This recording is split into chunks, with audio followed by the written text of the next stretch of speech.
നമുക്ക് ബാലിന്റെയും ഗോമതിയുടെ ഇന്നത്തെ നല്ലൊരു വിശേഷം കേട്ടാലോ? അങ്ങനെ ഇന്നത്തെ വിശേഷത്തില് ആലോക അച്യുതന്റെ മുന്നില് ആകെപ്പാടെ ടെൻഷൻ അടിച്ച് നിൽക്കുകയാണ്. അച്യുതൻ പറഞ്ഞു, എന്തിനാടാ നീ ടെൻഷൻ അടിച്ച് നിൽക്കണേന്ന് ചോദിക്കാം. അത് പിന്നെ അച്ഛാ, എനിക്ക് നല്ല ടെൻഷൻ വേറൊന്നിനെ കുറിച്ച് ഓർത്തല്ല. മിക്കവാറും നമ്മുടെ പ്ലാനുകളും പദ്ധതികളും എല്ലാം പൊളിയൂന്ന് പറയണം. അതെന്താടാ നീ അങ്ങനെ പറഞ്ഞേ? ഇനി ഇവിടെ കൂടുതൽ ദിവസം കിടന്നാൽ കുഴപ്പമാവും. ആ ബ്ലഡ് റിസൾട്ട് എങ്ങാനും വന്നിട്ടുണ്ടെങ്കിൽ നമ്മുടെ ചതിയെക്കുറിച്ച് ഡോക്ടറായിട്ട് അറിയില്ലെന്ന് ചോദിക്കണം. അങ്ങനെ എങ്ങാനും പുറത്തു വന്നാൽ പിന്നെ തീർന്നു. അപ്പച്ചി നേരെ എങ്ങോട്ടേക്ക് പോവും? ദേവമംഗലത്തേക്ക് പോവും. പിന്നെ എന്റെ പേർക്ക് എഴുതി കിട്ടുമെന്ന് പറഞ്ഞ് വീട് സ്ഥലം എഴുതി കിട്ടുമോ കൃഷ്ണമംഗലം? ഒരിക്കലുമില്ല. അപ്പച്ചി അവിടെ ചെന്ന് അവരുമായിട്ട് നല്ല സുഖമായിട്ട് ജീവിക്കും. ഇതെങ്ങാനും അറിഞ്ഞിട്ടുണ്ടെങ്കിൽ നമ്മളെ കൃഷ്ണമംഗലത്തു നിന്ന് ഇറക്കി വിടുകയും ചെയ്യും. അറിയാലോ ആ ബാലന്റെ മക്കളുടെ സ്വഭാവം എന്താന്ന്. ഇത് കേട്ടുകഴിഞ്ഞപ്പോൾ അച്യുതൻ പറഞ്ഞു, അത് ശരിയാ. അതുകൊണ്ട് ഒരു കാര്യം ചെയ്യണം, എത്രയും പെട്ടെന്ന് അപ്പച്ചി ഇവിടെ നിന്ന് ഡിസ്ചാർജ് ചെയ്യണം. അത് മാത്രമല്ല, ആ ബാലൻ എന്ന് പറയുന്ന അയാൾ പുറത്തുണ്ട്. അയാൾ ഏത് നിമിഷം വേണേലും അപ്പച്ചിയെ വന്ന് കാണാം. അപ്പച്ചിയെ കണ്ടിട്ടുണ്ടെങ്കിൽ ഉറപ്പായിട്ടും അപ്പച്ചി സത്യങ്ങളൊക്കെ അറിയും. പിന്നെ അപ്പച്ചി അങ്ങേരും കൂടെ ഒന്നാവും. അവർ രണ്ടുപേരും കൂടെ ഒരുമിച്ച് ദേവമംഗലത്തേക്ക് പോകും. നമുക്ക് പിന്നെ ഒരു റോളും ഉണ്ടാകത്തില്ലെന്ന് പറയാം. അച്യുതൻ പറഞ്ഞു, അത് ശരിയാ. കോമതി മിക്കവാറും എല്ലാ കാര്യങ്ങളും ബാലനോട് പറയും. അത് അപകടമാണ്. അതിനു മുമ്പ് നമുക്ക് നമ്മുടെ വീട്ടിലെത്തിക്കണം. കൃഷ്ണമംഗലത്ത് അവളെ എത്തിക്കണമെന്ന് പറയാണ്. ആ സമയം അലോക് പറഞ്ഞു, അത് ശരിയാ. ഇനിയിപ്പോ എന്ത് ചെയ്യും? എത്രയും പെട്ടെന്ന് അപ്പച്ചിനെ ഡിസ്ചാർജ് ചെയ്യാനായിട്ട്. ആ സമയം അച്യുതൻ പറഞ്ഞു, ഒരു കാര്യം ഉണ്ടെന്ന് പറയണേ. എന്ത്? നമുക്കേ ഡിസ്ചാർജ് അങ്ങോട്ട് വാങ്ങാം. അതിനാ ഡോക്ടർ സമ്മതിക്കണ്ടേ? എടാ, അതൊരു മണ്ടൻ ഡോക്ടറാ. ഡോക്ടറോട് നമുക്ക് പറയാം ഗോമതി ഡിസ്ചാർജ് ചെയ്യണം എന്നും പറഞ്ഞ്. ഗോമതി ഭയങ്കര വഴക്കാണ്. അങ്ങനെയൊക്കെ കേട്ട് കഴിയുമ്പോൾ എന്താണ് ഡിസ്ചാർജ് ചെയ്യും. പിന്നെ അത് മാത്രമല്ല, ഇച്ചിരി സഹോദര സ്നേഹം കൂടെ അങ്ങോട്ട് വെച്ചലക്കാം. അയാൾ അതിനകത്ത് അങ്ങോട്ട് വീഴുമെന്ന് പറയാണ്. ഈ സമയം അലോക് പറഞ്ഞു, അത് ശരി തന്നെയാ. എന്നാലും ഇങ്ങനെ പോലെയുള്ള ഒരാളേക്ക് ആരാണോ എന്തോ ഡോക്ടറായിട്ട് എടുത്തേ എന്നൊക്കെ അലോക് പറയാണ്. ആ സമയത്ത് ഗോമതി പിന്നീട് അവിടെ നേഴ്സ് വന്നിട്ടുണ്ടായിരുന്നു. നേഴ്സിനോട് പറഞ്ഞു, സിസ്റ്ററെ ആ ഫോണും തരാമെന്ന് ചോദിക്കുക. ഫോണോ? അതെ, എനിക്കൊന്ന് ഫോൺ വിളിക്കാനാന്ന് പറയണം. അത് കേട്ടോണ്ടാണ് ആ സമയത്ത് രാജശ്രീ അലോകം അങ്ങോട്ട് വരുന്നത്. അലോക് പറഞ്ഞു, അപ്പച്ചിക്ക് ഫോൺ വിളിക്കാനാണെങ്കിൽ എന്റെ ഫോൺ ചോദിച്ചാൽ പോരെ, ഞാൻ ഫോൺ തരത്തില്ലേ? അതിനിപ്പം ഇവരുടെ ഫോൺ മേടിക്കേണ്ട കാര്യമുണ്ടോന്ന് ചോദിക്കുക. പെട്ടെന്ന് ഗോമതിക്ക് എന്ത് ചെയ്യണമെന്ന് അറിയത്തില്ല. ഗോമതി ഒന്നും മിണ്ടിയില്ല. അപ്പോഴേക്കും അലോക് വന്നിട്ട് പറഞ്ഞു, എന്താ അപ്പച്ചി ഇത്? അപ്പച്ചിക്ക് ആരെങ്കിലും വിളിക്കണേ പറഞ്ഞാൽ പോരെ? അപ്പച്ചിക്ക് വിശ്വാസം വരുന്നില്ലായിരിക്കൂലേ ഞങ്ങള് ഓരോ കാര്യങ്ങളൊക്കെ പറഞ്ഞിട്ട്? ദേവമംഗലംകാരുടെ അപ്പച്ചിയുടെ അവസ്ഥയെക്കുറിച്ചൊക്കെ ഞങ്ങൾ പറഞ്ഞിട്ട് അവർ തിരിഞ്ഞു പോലും നോക്കില്ല. അപ്പച്ചിക്ക് ചിലപ്പോൾ സംശയമായിരിക്കും ഞങ്ങളത് പറഞ്ഞിട്ടുണ്ടോ ഇല്ലയെന്ന്. അതുകൊണ്ടല്ലേ അപ്പച്ചി അത് വിളിച്ചു ചോദിക്കാൻ തുടങ്ങണേന്ന് പറയണം. അല്ല, ഞങ്ങൾ പറഞ്ഞിട്ട് വിശ്വാസം വരുന്നില്ല അപ്പച്ചി ആയിക്കോ, ഞങ്ങൾക്ക് കുഴപ്പമൊന്നും ഇല്ലാന്ന് പറയണം. എന്നാ വിളിച്ചു ചോദിക്കാനൊക്കെ പറഞ്ഞിട്ട് ഫോൺ അങ്ങെടുത്ത് നീട്ടുവാണ്. അപ്പോഴേക്കും ഗോമതി പറഞ്ഞു, വേണ്ടാന്ന് പറയണം. രാജശ്രീ പറഞ്ഞു, മേടിച്ച് വിളിച്ചോളാൻ പറയണം. ഗോമതി വിളിക്കില്ല എന്നറിയാം അവരുടെ ഫോണിൽ നിന്ന്. അതുകൊണ്ടാണ്. അല്ല, നിനക്ക് ആരെയാ ഗോമതി വിളിക്കണ്ടേന്ന് രാജശ്രീ ചോദിക്കുക. എനിക്ക് ആരെയും വിളിക്കണ്ടെന്ന് പറയണം. പിന്നീട് ഇങ്ങനെ ഒരു നിമിഷം ഗോമതി ആലോചിച്ചു, അല്ല താനെന്തിന് എത്ര റിസ്ക് എടുക്കണേ? താൻ ഇവിടെയാന്ന് പറഞ്ഞിട്ട് ബാലേട്ടൻ തന്നെ തിരിഞ്ഞു പോലും നോക്കിയില്ലോ. സാരമില്ല, ഇപ്പൊ തൽക്കാലത്തേക്ക് കൃഷ്ണമംഗലത്തേക്ക് തന്നെ പോവാം. ദേവമംഗലത്തേക്ക് പോകണ്ട. കാരണം കൃഷ്ണമംഗലത്തിൽ എന്നിട്ട് ചെന്നാലേ കാര്യങ്ങളൊക്കെ നടക്കത്തുള്ളൂ. ദേവമംഗലംകാരും കൃഷ്ണമംഗലംകാരും തമ്മിലുള്ള ഒരു അടിയുടെ ഒരു അവസാനം ഉണ്ടാക്കണമല്ലോ. ഇതങ്ങനെ മുന്നോട്ട് പോയിട്ട് കാര്യമില്ല.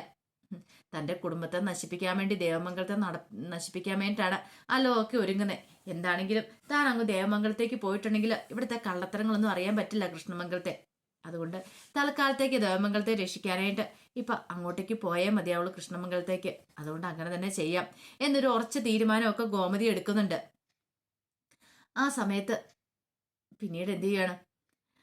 ബാലൻ നേരെ പോന്നെ ആര്യനെ കാണാൻ വേണ്ടിയിട്ടാണ്.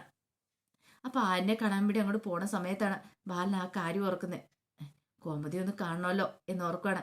അങ്ങനെ ആദ്യം ഗോമതിയെ കാണാമെന്ന് കരുതിയിട്ട് ഗോമതി കാണാൻ അങ്ങോട്ട് ചെല്ലുവാണ്. അങ്ങനെ ചെന്നിട്ടപ്പോഴത്തേനും നേഴ്സ് അങ്ങോട്ട് വന്നു. നേഴ്സിനോട് ചോദിച്ചു, ഈ ഒബ്സർവേഷൻ റൂം എവിടെയാന്ന് ചോദിക്കുകയാണ്. ഇത് കേട്ട് കഴിഞ്ഞപ്പോഴത്തേനും പറഞ്ഞു, അത് അപ്പുറത്താന്ന് പറയണം. ശരി, ബാലൻ അങ്ങോട്ടേക്ക് പോവാണ്. ആ സമയത്ത് ഗോമതിയെ ഡിസ്ചാർജ് ചെയ്ത് അലോകും അച്യുതനും ഒക്കെ പുറത്തേക്ക് അങ്ങോട്ട് കൊണ്ടുപോയിട്ടുണ്ടായിരുന്നു. ബാലൻ അത് കണ്ടില്ല. ബാലൻ അറിയത്തുണ്ടായിരുന്നില്ല ഡിസ്ചാർജ് ചെയ്ത് കൊണ്ടുപോയ കാര്യം. ബാലൻ നേരെ ആ റൂമിലേക്ക് ചെല്ലുവാണ്. അപ്പൊ അവിടെ ചെന്ന് കഴിഞ്ഞപ്പോഴത്തേനും അവിടെ ഗോമതി ഇല്ല. ഗോമതിയെ കാണാൻ വന്നപ്പോഴത്തേനും ബാലനോർത്തു, ഇതെവിടെ പോയി? ഇവിടെയാണെന്നല്ലേ അവര് പറഞ്ഞേ, ആ സിസ്റ്റർ പറഞ്ഞേന്ന് ഓർത്തിട്ട് ബാലൻ പിന്നീട് അവിടെ നഴ്സിംഗ് റൂമിൽ വന്നിട്ട് അവരോട് ചോദിച്ചു, അല്ല അവിടെ ഒരു പേഷ്യൻ്റ് ഉണ്ടായിരുന്നല്ലോ ഒബ്സർവേഷൻ റൂമിൽ, ഗോമതി, അവരെ അവിടെ കണ്ടില്ലോ എന്ന് പറയണം. അതെ, അവരിപ്പോൾ ഡിസ്ചാർജ് ആയും കൂടി പോയതുള്ളെന്ന് പറയണം. ഡിസ്ചാർജ് ആയി പോയോ? അതേന്ന് പറയാണ്. പിന്നീട് ബാലൻ എന്ത് ചെയ്യണമെന്ന് അറിയത്തില്ല. കുറച്ച് കഴിയുമ്പോഴത്തേനും ബാലൻ നേരെ ആരിന്റെ മുറിയിലേക്ക് ചെല്ലുവാണ്. ആ സമയത്തും ആര്യൻ ഇങ്ങനെ മയങ്ങി മയങ്ങി കിടക്കുവാണ്. പിന്നീട് ബാലൻ ചെന്നിട്ട് ആര്യനെ വിളിക്കുവാണ്. മോനെ ആര്യ, ഇത് ഞാനാടാ എന്നൊക്കെ പറയാണ്. ആ തലമുടിയിലേക്ക് ഒന്ന് തലോടുവാണ്. പക്ഷെ എന്നിട്ടും ആരും കണ്ണു തുറന്നില്ല. എടാ കണ്ണു തുറക്കടാ, ഇത് ഞാനാ എന്നൊക്കെ പറയണം. അപ്പോഴും ആര്യൻ ഇങ്ങനെ കണ്ണടച്ച് കിടക്കുക. ഇച്ചിരി സമയം കഴിഞ്ഞ് 2-3 വട്ടം വിളിച്ചു കഴിഞ്ഞപ്പോഴത്തേനും ആര്യം പതുക്കെ കണ്ണു തുറന്ന് ഇങ്ങനെ ബാലനെ ചെറുതായിട്ടൊന്ന് നോക്കി. അപ്പോഴേക്കും ബാലൻ പറഞ്ഞു, എടാ മോനെ ഇത് നിന്റെ അച്ഛനാന്ന് പറയാണ്. എന്നിട്ട് പറഞ്ഞു, ദേ എല്ലാവരും പുറത്തുണ്ട്, ശ്രീദേവി ഉണ്ട്, ആനന്ദുണ്ട്, ധർമ്മനുണ്ട്, മിത്രയുണ്ട്, എല്ലാവരും പുറത്തുണ്ടെന്ന് പറയണം. അപ്പോഴേക്കും ആര്യൻ ഇങ്ങനെ പതുക്കെ ഒന്ന് കണ്ണോടിച്ചിട്ട് അമ്മ എന്തേന്ന് ചോദിക്കുകയാണ്. അപ്പത്തേനും ബാലൻ പറഞ്ഞു, എടാ നിന്റെ അച്ഛനല്ലേ നിൽക്കണേ, അമ്മയെന്ന് മാത്രമേ പറയുന്നുണ്ടായിരുന്നുള്ളൂ, ആര്യം വേറെ ഒന്നും പറയുന്നുണ്ടായിരുന്നില്ല. ആ സമയത്ത് ബാലൻ എന്ത് ചെയ്യണമെന്ന് അറിയത്തില്ല, വല്ലാത്തൊരു ബുദ്ധിമുട്ടായി. എൻ്റെ അമ്മ എന്തിയെ, അമ്മ വന്നിട്ടുണ്ടോ, അമ്മ പുറത്തുണ്ടോ എന്നൊക്കെ ചോദിക്കുകയാണ്. എന്ത് ചെയ്യാനാ. പിന്നീട് ആര്യൻ അങ്ങോട്ട് കണ്ണടച്ചു. സെഡേഷനാണ് ആര്യന്, മയങ്ങി മയങ്ങി കിടക്കുക.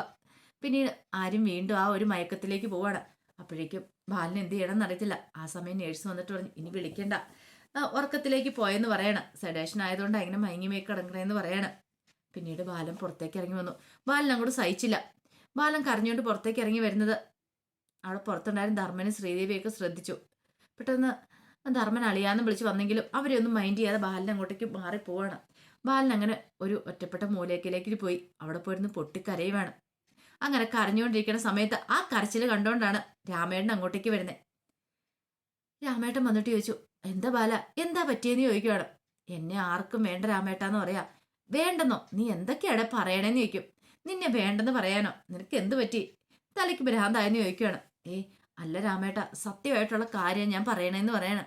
അത് കേട്ടപ്പോൾ രാമേട്ടൻ പറഞ്ഞു, എടാ അതൊക്കെ നിന്റെ വെറും തോന്നൽ മാത്രമല്ലേ, നിനക്ക് പെട്ടെന്ന് ഇങ്ങനെ തോന്നാൻ എന്താ കാരണം, എന്തെങ്കിലും ഒരു പ്രശ്നം ഉണ്ടായിട്ടുണ്ടോ, ഉണ്ടെങ്കിൽ പറ, എന്താ കാര്യം എന്ന് വെച്ചാൽ പറ എന്ന് പറയണം. അത് പിന്നെ രാമേട്ട, ഞാൻ ആരിനെ കാണാൻ കയറിയായിരുന്നു. കാണാൻ കയറി കഴിഞ്ഞപ്പോഴത്തേനും അവന് അമ്മ എവിടെയെന്ന് അന്വേഷിക്കുന്നേ, അച്ഛനാന്ന് പറഞ്ഞിട്ട് അവന് അച്ഛനെ വേണ്ട, അമ്മയെ മതി എന്ന് പറയണം. രാമേട്ട, ഞാൻ എൻ്റെ മക്കളെ കുറിച്ച് ഓർത്ത് എപ്പോഴും സ്വാർത്ഥരായിരുന്നു. എൻ്റെ മക്കളെന്ന് പറഞ്ഞാൽ എനിക്ക് അത്രയ്ക്ക് ജീവനായിരുന്നു. അവരെന്ന് പറഞ്ഞിട്ടുണ്ടെങ്കിൽ എൻ്റെ എല്ലാമായിരുന്നു. എനിക്ക് ഭയങ്കര സ്വാർത്ഥതയായിരുന്നു പറയണം. ഇത് കേട്ടുകഴിഞ്ഞപ്പോൾ രാമേട്ടൻ പറഞ്ഞു, ബാല, ഇവിടെ വേണ്ട സ്വാർത്ഥതയല്ല, സ്നേഹമാ. നിനക്ക് അവരെ എത്ര പ്രിയപ്പെട്ടാന്ന് എനിക്കറിയാം. പക്ഷെ അത് നീ ആ സ്നേഹം ഉള്ളിൽ വെച്ചുകൊണ്ട് നിന്നിട്ട് കാര്യമില്ല. സ്നേഹം നമ്മുടെ എത്രയാന്ന് പറഞ്ഞാലും മനസ്സിൽ വെച്ചുകൊണ്ടിരുന്ന ബാക്കിയുള്ളവർ അറിയത്തില്ല. അത് പ്രകടിപ്പിക്കണം.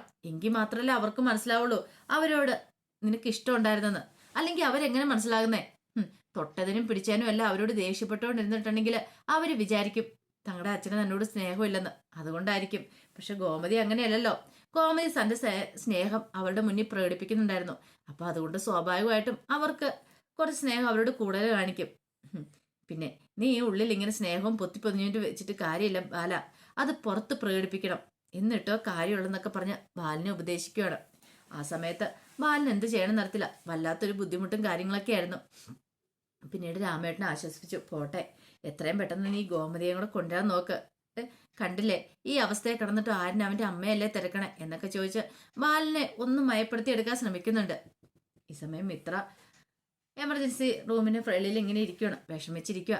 ആ സമയത്താണ് ഒരു ഗ്ലാസ് ജ്യൂസൊക്കെ ആയിട്ട് ശ്രീദേവി അങ്ങോട്ടേക്ക് വരുന്നത്. ശ്രീദേവി വന്നിട്ട് പറഞ്ഞു, ദേ ഈ ജ്യൂസ് കുടിക്കാൻ പറയണം.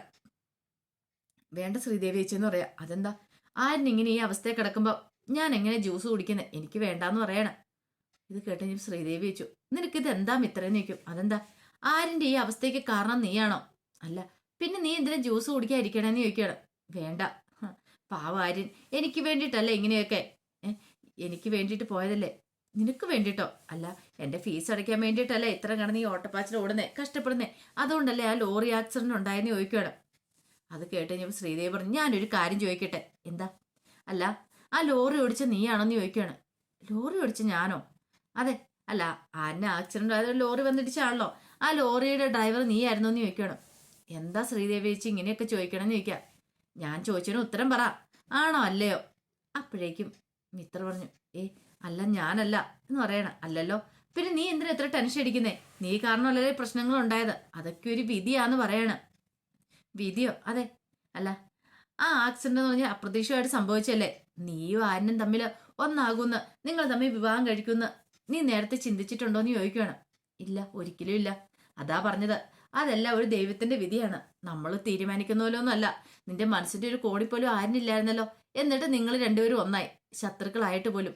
അതങ്ങ് മുകളിലിരിക്കുന്ന ആളും കൂടെ തീരുമാനിക്കണം നമുക്ക് എന്തൊക്കെ സംഭവിക്കണം എന്നുള്ളത്. അതുകൊണ്ടാണ് ഇപ്പൊ ഇങ്ങനെയൊക്കെ സംഭവിച്ചിരിക്കുന്നത്. പിന്നെ അതുപോലെ തന്നെയാണ് ലോറി ആക്സിഡന്റും. അതൊക്കെ വിധിയാണ്.